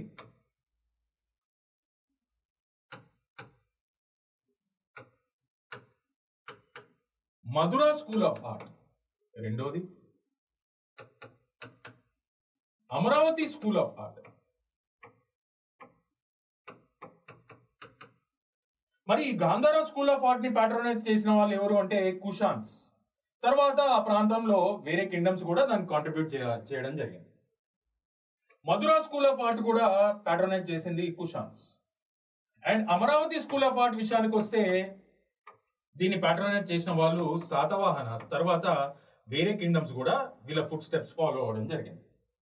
ఈ గాంధారా స్కూల్ ఆఫ్ ఆర్ట్ లో ఎత్తైన బుద్ధిస్ట్ స్టాచ్యూస్, బుద్ధా కానీ బోధిసత్వాస్ కి కానీ సంబంధించిన tallest statues in the world మనం చూడొచ్చు. పర్టికులర్గా ఎక్కడ అంటే బామియాన్ వ్యాలీ ఇన్ ఆఫ్ఘనిస్తాన్. మరి ఇవి ఇప్పుడు సర్వైవ్ అవ్వట్లేదు, ఎందుకంటే they were destroyed by phonetic Taliban tribe. బాగా గుర్తుంచుకోండి. మరి గాంధారా స్కూల్ ఆఫ్ ఆర్ట్ అనేది it is completely confined to Buddhism. ఇది బుద్ధిజం కి సంబంధించిన స్ట్రక్చర్సే మనం ఇక్కడ చూడొచ్చు. అండ్ మరి ఇది ఇండియన్ సబ్ కాంటినెంట్ లోనే డెవలప్ అయిన ఆట అంటే డెఫినెట్ గా ఇండిజినియస్ కాదు, ఎందుకంటే దీనిలో గ్రీక్ ఇన్ఫ్లుయెన్స్ మనకి కనిపిస్తుంది. ఈ పాయింట్స్ మీరు గుర్తుంచుకుంటే it is more than enough. మరి ఈ మధురా స్కూల్ ఆఫ్ ఆర్ట్ విషయానికి వస్తే this is related to Buddhism, Jainism and Hinduism కి సంబంధించిన పెయింటింగ్స్ కానీ స్కల్ప్చర్స్ కానీ విపరీతంగా మనం చూడొచ్చు అనమాట. అయితే ఇది కూడా ప్యాటర్నైజ్ చేసిన వాళ్ళు కుషాన్సే. దాని తర్వాత కాలంలో వీళ్ళ ఫుట్ స్టెప్స్ వేరే రాజ్యాలు కూడా ఫాలో అవ్వడం జరిగింది, కాంట్రిబ్యూట్ చేయడం జరిగింది. అండ్ ఇక్కడ this is related to multiple faiths, Buddhism, Jainism and Hinduism. And ఇక్కడ this art is completely indigenous. ఇది కంప్లీట్ గా ఇండియన్ సబ్ కాంటినెంట్ లో పుట్టిన ఆర్టే. It has got no foreign influence. మరి అమరావతి స్కూల్ ఆఫ్ ఆర్ట్ ఎవరు ప్యాట్రనైజ్ చేశారు అంటే శాతవాహనాస్ ప్యాట్రనైజ్ చేయడం జరిగింది. తర్వాత వేరే రాజ్యాలు కూడా వీళ్ళ ఫుట్ స్టెప్స్ ని ఫాలో అవడం జరిగింది. మరి దీనిలో ఏం కట్టించారు అంటే this is also completely confined to Buddhism. అంటే బుద్ధిజం కి సంబంధించిన స్ట్రక్చర్స్ మనం చూడొచ్చు. మరి ఇక్కడ ఫారెన్ ఇన్ఫ్లుయెన్స్ కనిపిస్తుందా అంటే కొంతమంది ఆర్గ్యూ చేస్తారు, కానీ majority of the historians opinion ప్రకారము ఇందులో ఫారెన్ ఇన్ఫ్లుయెన్స్ కనిపించదు. It is completely indigenous art. మరి ఈ ఆర్ట్ లో ఏమేం కట్టించారు అంటే ఎంతో బ్యూటిఫుల్ చైత్యాస్ కానీ, విహారాస్ కానీ, స్తూపాస్ కానీ కట్టిపీయడం జరిగింది. దానికి నిదర్శనమే ఎంతో బ్యూటిఫుల్ అమరావతి స్తూప. అది కూడా ఇప్పుడు సర్వైవల్ లో లేదు. సో ఈ పాయింట్స్ మనం గుర్తుంచుకుంటే ఈ ఆర్ట్ అండ్ ఆర్కిటెక్చర్ కి this is more than enough for hour preliminary exam. So finally ఈ పోస్ట్ మోరియన్ ఎరా గురించి మనము ఇంట్రడక్షన్ నుండి తీసుకుంటే మనము పొలిటికల్ హిస్టరీ అనేది ఎలాబరేట్ గా డిస్కస్ చేయడం జరిగింది. దాని తర్వాత సంఘం ఏజ్ ఏ విధంగా ఉండేది, సంఘం లిటరేచర్ గురించి తెలుసుకున్నాము. దాని తర్వాత మనం రిలీజియస్ డెవలప్మెంట్స్ గురించి కూడా తెలుసుకోవడం జరిగింది. దాని తర్వాత ఎకనామికల్ కండిషన్స్ ఏ విధంగా ఉండేవి, ఆర్ట్ అండ్ ఆర్కిటెక్చర్ ఫీల్డ్ లో కూడా ఎటువంటి డెవలప్మెంట్స్ జరిగినాయి అనేది కూడా ఎంతో ఎలాబరేట్ గా డిస్కస్ చేయడం జరిగింది. I hope you have enjoyed this session. Thank you so much. Vivek signing off.